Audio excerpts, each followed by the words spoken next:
Salam alaikum les gens, Bassem Vénitieux 69200, en espérant que tout le monde va bien, les choses se passent la famille. Bref, vidéo en hommage à tous les mythomanes de tous les quartiers de France. Dans chaque quartier, il y a un mytho, il y a un climatisateur, mais lui on l'aime bien, il fait partie des murs, donc hommage à lui. Hein, big dédicace à lui. Bref, le mien il s'appelle Karim. Et Karim, dans les années 95-16, à Lyon, c'était la grande mode. On volait des voitures et tout, on allait en Suisse et tout le reste et tout. Rothenberger, marteau tourne, on faisait les fils, contacteurs, bref, vous connaissez les choses. Un jour, Karim, il vient me voir, il me dit, ah Bassem, sur la tête de ma mère, j'ai volé une Renault 25 V6 Turbo. Les anciens, ils savent, les Renault 25 V6 Turbo, c'était de la grosse bagnole. Et elle avait la particularité d'avoir un ordinateur de bord. Genre quand tu roulais et t'étais en réserve, réserve. Genre quand tu roulais, la porte était mal fermée, porte arrière mal fermée. Les anciens, ils reconnaîtront ça. Bref, en gros, elle te disait les défauts du véhicule avec une voix de robot, avec une voix de merde. Et ce Karim-là, il me dit la tête de ma mère, Bassem, je la prends au fil, déjà, enfin un marteau tourne, tu vois. Je la prends au fil, hop, je vais sur le périph', je fais des freins à main. Comment? Périphérique, frein à main. Bref, la vie de ma mère, Bassem, tellement que je lui ai niqué sa mère à la voiture.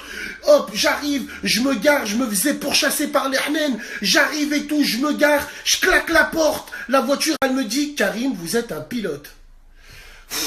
Bref, c'est pas grave. Pareil, la même chose. 15 jours après, quand Tupac il est mort, le 24 septembre 1996. Quand Tupac il est mort, lui, on l'a plus vu pendant 2 semaines. Et un jour, je le vois sur le banc. Wesh Karim, bien ou bien? T'es parti où? On ne voyait plus. Miskin, tu le vois, il a la tête baissée sur le banc, pleure, wesh Karim et tout. On t'a pas vu et tout. Ouais, j'étais à Londres et tout. Comment t'étais à Londres? Tu prends même pas le métro, toi. Si, voilà, j'étais à Londres et tout. J'ai perdu quelqu'un de proche. Qui? Il me dit, j'étais à l'enterrement de Tupac. Allez, nique ta bref. Plus tard, 15 jours après, les yeux de ma mère, il me voit, il me dit, oh Bassem, j'étais dans un avion. Je partais sur la côte. Bon, tu pars sur la côte en avion. Allez, c'est pas grave. Et il me dit, juste à côté, il y a un avion qui arrive derrière. Il se met à la hauteur de l'autre. Il lui fait des appels de phare. Là, je regarde par la fenêtre. Il y a un pont aérien qui se crée. Et juste à côté de moi, il y avait un gros avec un costard blanc et tout le reste. Je vois les mecs du GIGN en plein vol. Traverser l'avion pour venir dans mon avion, ils arrivent, ils attrapent le gros, ils le mettent par terre, ils le braquent, famas sur la tempe et tout, ils l'ont arrêté, c'était un grossiste, un baron de la drogue de Colombie.